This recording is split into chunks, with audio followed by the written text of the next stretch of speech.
नमस्कार दोस्तों, स्वागत आप सभी का मेरे चैनल पर आज एक और नई वीडियो में। तो दोस्तों, पिछली वीडियो में आपने देखा कि माता सती ने अपने आप को यज्ञ में भस्म कर लिया और ये समाचार जैसे ही भगवान शिव को मिला तो उन्होंने वीरभद्र को भेजा और यज्ञ को विध्वंस कर डाला। माता सती ने अपने आप को भस्म करते समय शिव से वर मांगा कि अगले जन्म में आप ही मेरे पति होंगे। तो इसलिए माता सती ने हिमाचल के घर पार्वती के रूप में जन्म लिया।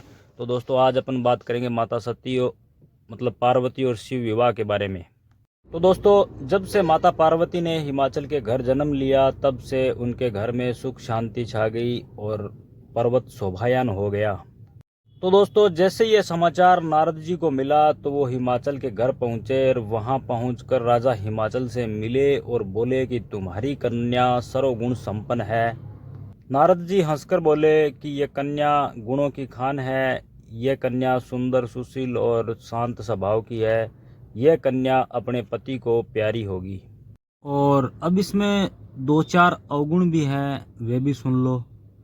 ये कन्या गुणहीन, मानहीन, माता पिता विहीन, लापरवाह तथा इसका पति योगी और जटाधारी होगा, गले में सांपों को धारण करने वाला होगा। यह बात सुनकर पार्वती जी के माता पिता चिंतित हो गए। उन्होंने नारद जी से इसका उपाय पूछा तो नारद जी बोले, जो दोष मैंने बताए हैं वो सारे शिव में हैं। अगर शिव जी के साथ इसका विवाह हो जाए तो इसके दोष गुण में बदल जाएंगे। यदि तुम्हारी कन्या तप करे तो शिव जी ही इसकी किस्मत बदल सकते हैं। तब पार्वती जी की माँ विचलित हो गई और पार्वती जी के पिता से कहने लगी, आप इसका अनुकूल घर में ही विवाह कीजिएगा कि पार्वती मुझे प्राणों से ज़्यादा अधिक प्रिय है। इस प्रकार मैना के आंखों में आंसू आ गए। तो बाद में पार्वती जी ने अपनी माँ से कहा कि माँ, एक ब्राह्मण ने मुझे स्वप्न में बताया था कि नारद जी ने जो कहा है उसे सत्य समझकर तप करना शुरू कर दे। यह तप तेरे लिए दुखों का नाश करने वाला है। तो दोस्तों, कहते हैं कि उसके बाद माता पिता को बड़ी खुशी से समझाकर पार्वती जी तप करने गई। पार्वती ने शिव को पति के रूप में पाने के लिए तपस्या आरंभ की, लेकिन भगवान शिव को सांसारिक बंधनों में कदापि रुचि नहीं थी। इसलिए पार्वती जी ने अत्यंत कठोर तपस्या की ताकि शिव प्रसन्न होकर उनसे विवाह कर ले। तो दोस्तों, बाद में सप्तऋषि पार्वती जी की परीक्षा लेने गए। तो सप्तऋषियों ने पार्वती जी से पूछा, तुम किसके लिए इतनी कठिन तपस्या कर रही हो?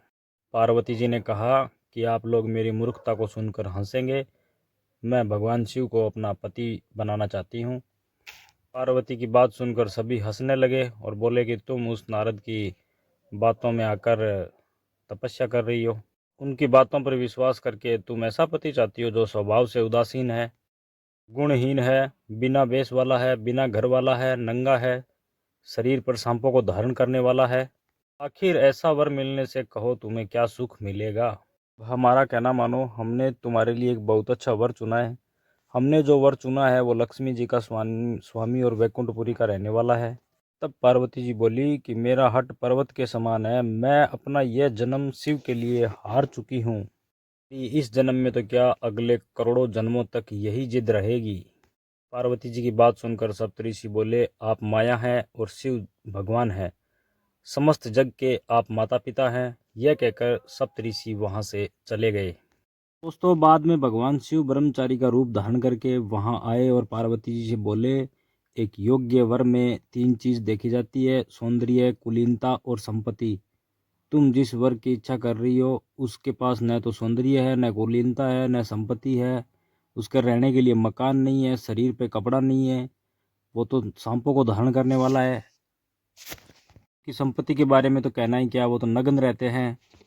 कोई नहीं जानता कि उनकी उत्पत्ति कैसे ब्रह्मचारी हुई। पता नहीं क्या क्या कहता रहा। तो माता पार्वती को अपने आराध्य की निंदा स्वीकार नहीं हुई। वो वहां से खड़ी होकर कहीं और जाकर बैठ गई और अपनी तपस्या करने लगी। भगवान शिव ने ब्रह्मचारी रूप त्याग करके स्वयं प्रकट हुए और उनसे विवाह किया। तो दोस्तों, इस प्रकार बताया जाता है कि माता पार्वती के साथ भगवान शिव का विवाह हुआ था। वीडियो अगर पसंद आए तो वीडियो को लाइक करें, कमेंट करें, अपने दोस्तों के साथ शेयर करें। चैनल पर अगर नए हो तो चैनल को सब्सक्राइब कर बेल आइकन को प्रेस करें ताकि आगे आने वाली वीडियो नोटिफिकेशन सबसे पहले आपको मिल जाए। दोस्तों, मिलते हैं एक रोचक जानकारी के साथ नेक्स्ट वीडियो में। धन्यवाद।